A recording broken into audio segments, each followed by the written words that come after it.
Kalau tadi pagi kita belajar tentang 7 prinsip Ayub memamerkan siapa Allah yang sekaligus membungkamkan tipu daya iblis.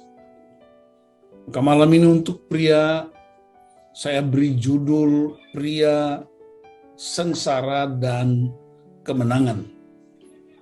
Dan Etkol berkata, pemenang bukanlah orang yang tidak pernah gagal, tetapi orang yang tidak pernah berhenti mencoba. Dengan kata lain, kegagalan itu terjadi kalau orang tidak bangkit lagi.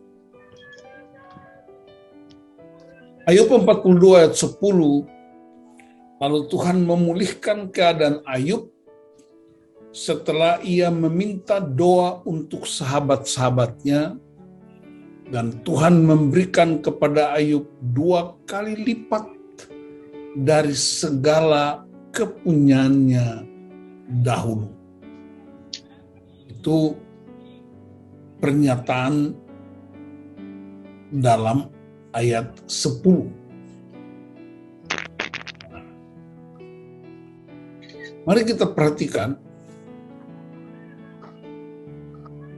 penderitaan yang dialami Ayub, dialami kita, sesungguhnya adalah cara yang amat efektif untuk semakin dekat dengan Tuhan dan semakin menyadari keterbatasan kita.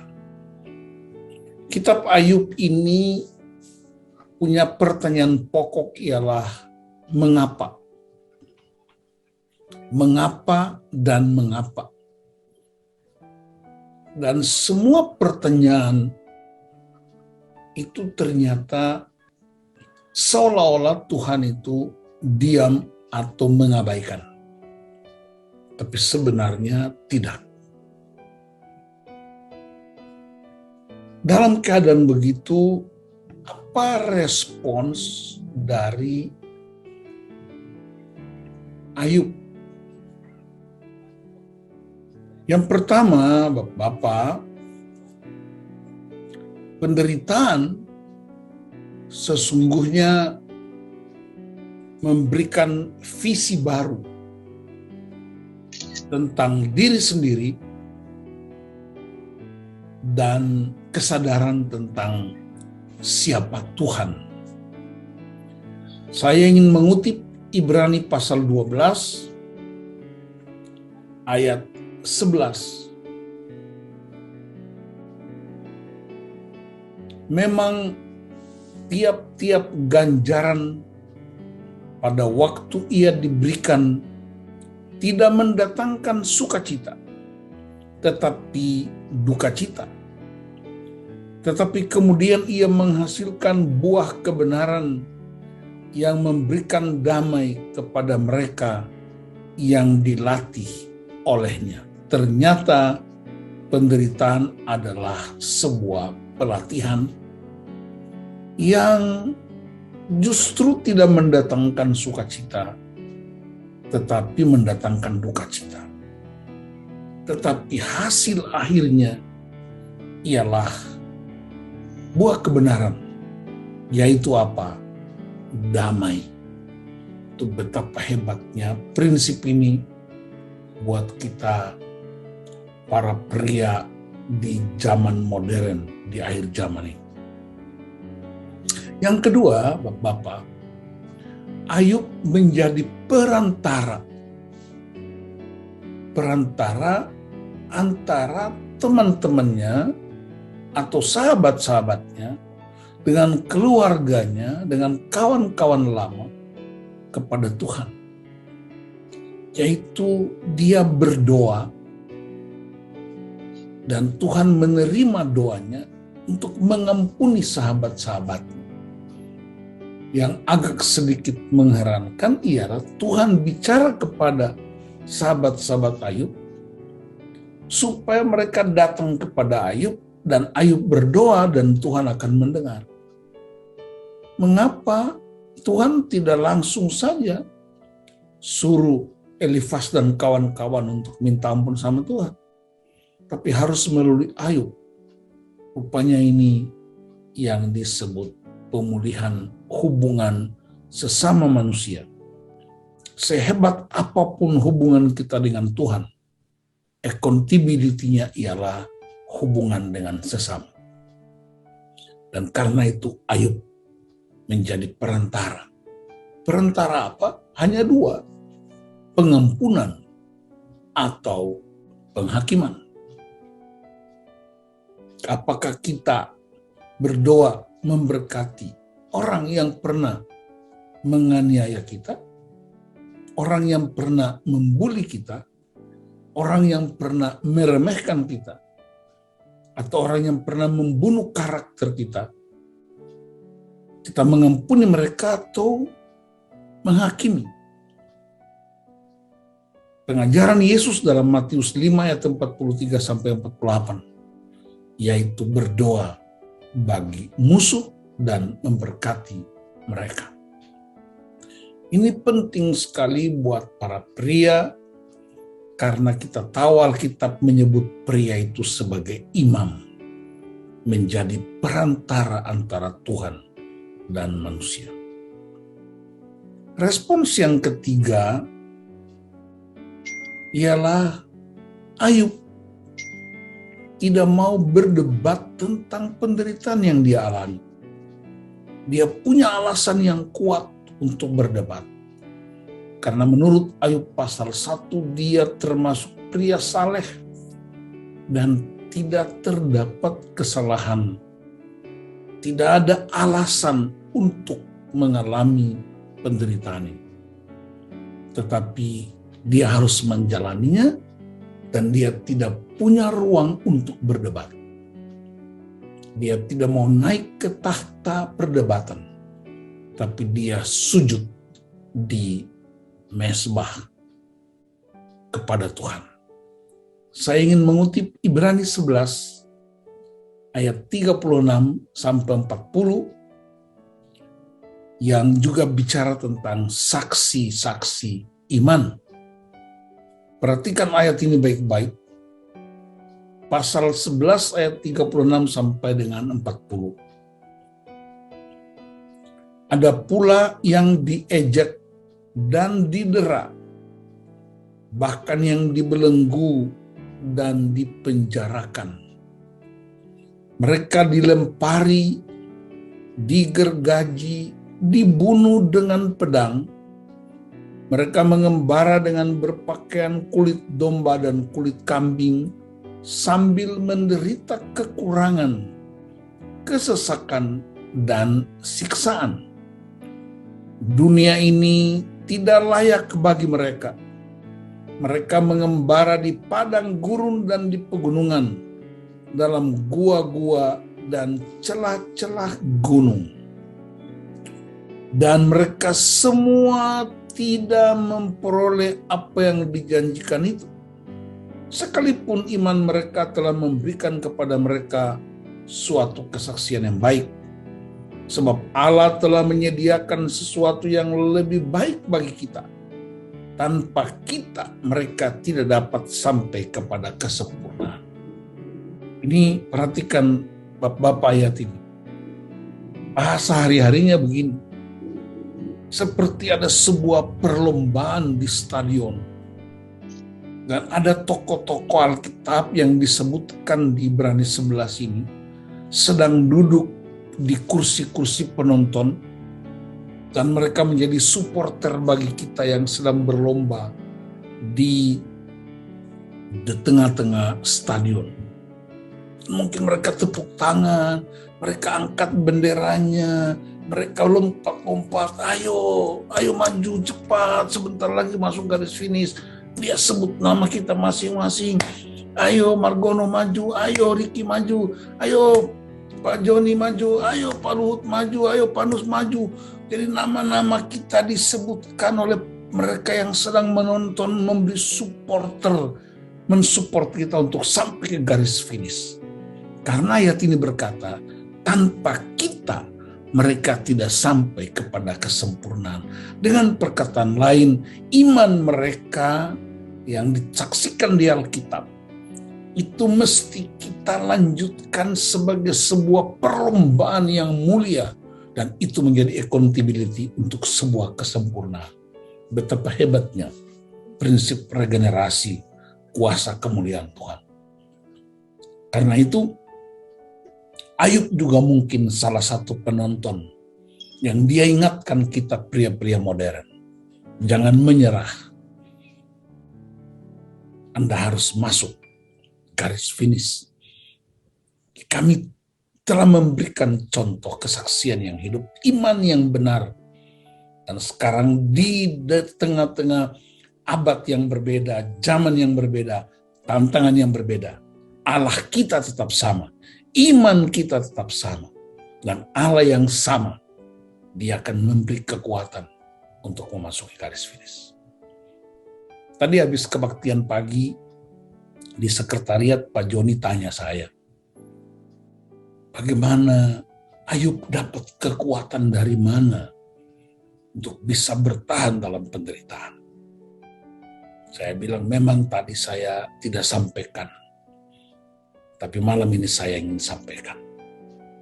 Bapak, kalau kita menyuruh anak kita melakukan sesuatu, pasti kita perlengkapi dia dengan seluruh fasilitas.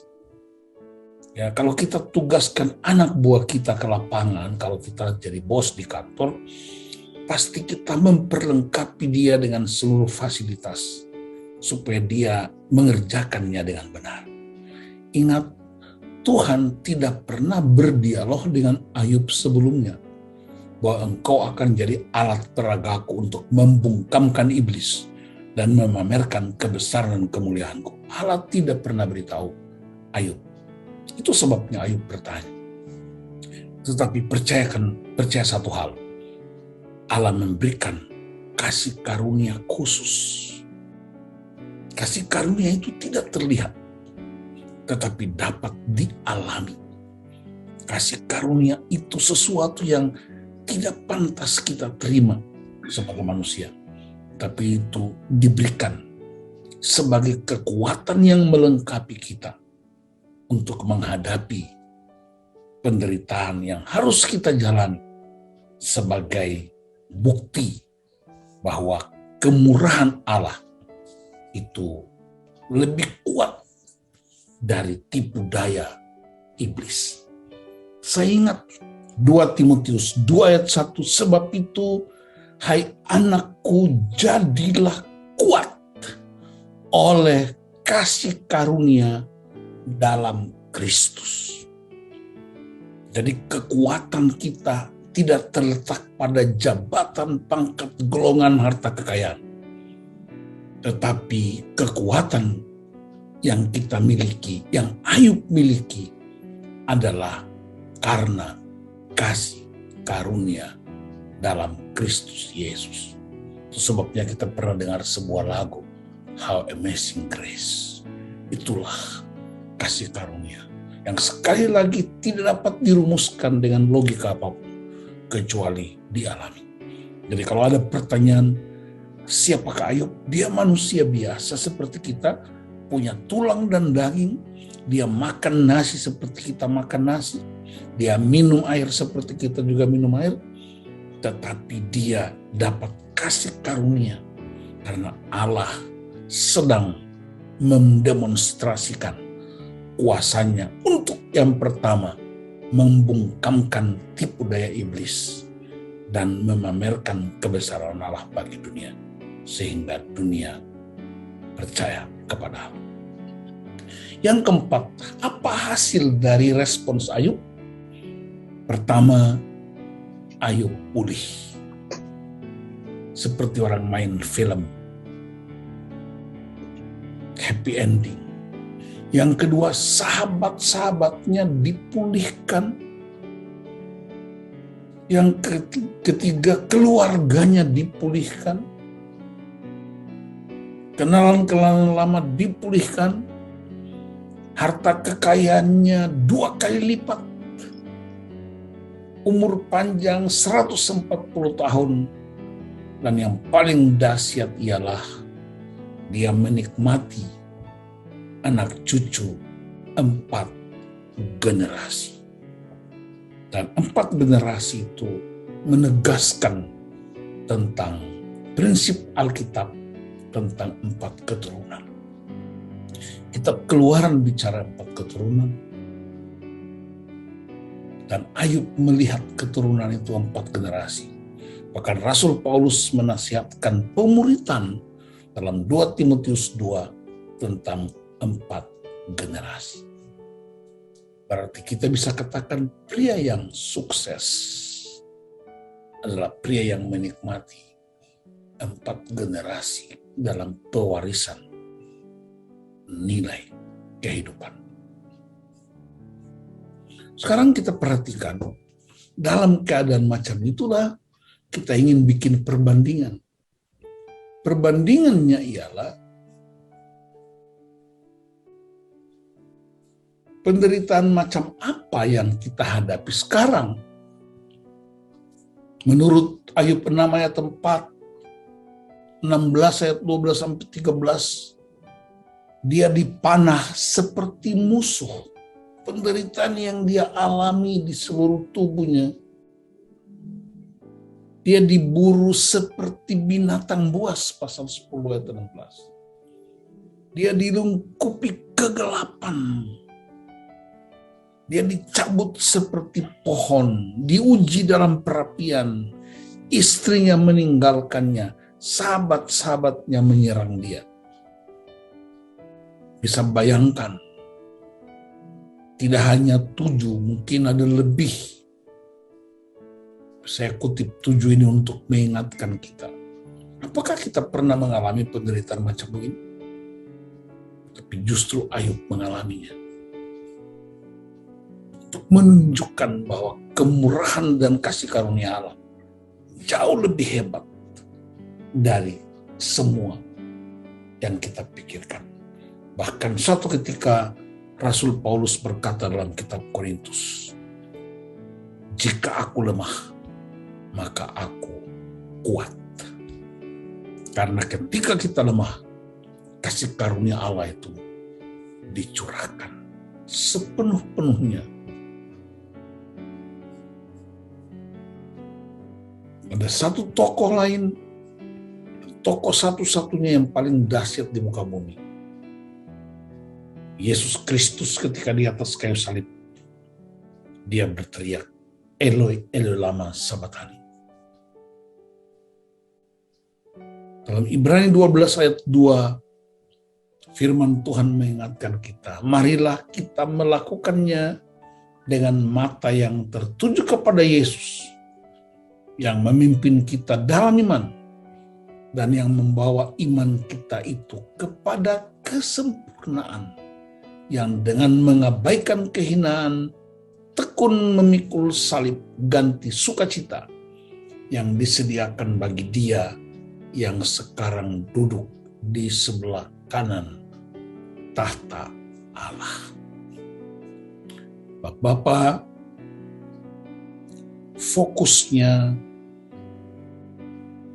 mata kita tertuju kepada Kristus. Itulah iman dan akan menuntun kita kepada kesempurnaan. Kesempurnaan dalam Kristus. Kalau begitu apa bagian kita? Bagian kita para pria fokus pada Tuhan. Bangun mezbah dan bersyukur senantiasa. Ayub sekali lagi tidak menunggu jawaban Tuhan, tidak menganalisa jawaban Tuhan, tidak mereka-reka jawaban Tuhan, tapi dia melihat Tuhan. Dia tidak mencari ruang perdebatan, tapi dia sujud di mezbah. Dia menikmati akhir hidupnya dengan penuh syukur. Saya berdoa supaya kita para pria punya inspirasi yang baru, punya hikmat yang baru untuk menjalani kehidupan sebagai imam dalam rumah tangga. Saya berdoa supaya kita para pria melihat semua peristiwa yang kita alami sebagai cara Tuhan memakai kita untuk mendemonstrasikan kebesaran Allah bagi dunia. Dan saya juga berdoa supaya kita bisa menikmati 4 generasi karena kita konsisten melihat Tuhan dan mensyukuri karena apapun. Kita berdoa untuk firman Tuhan. Bapa, terima kasih, hamba-Mu terbatas, tapi biarlah kebenaran ini memerdekakan kami, membebaskan kami, tapi juga memberi inspirasi supaya kami tetap berespon dengan benar dalam situasi apapun, dalam keadaan apapun. Segala kemuliaan buat Engkau Bapa, di dalam nama Tuhan Yesus Kristus. Haleluya. Amin.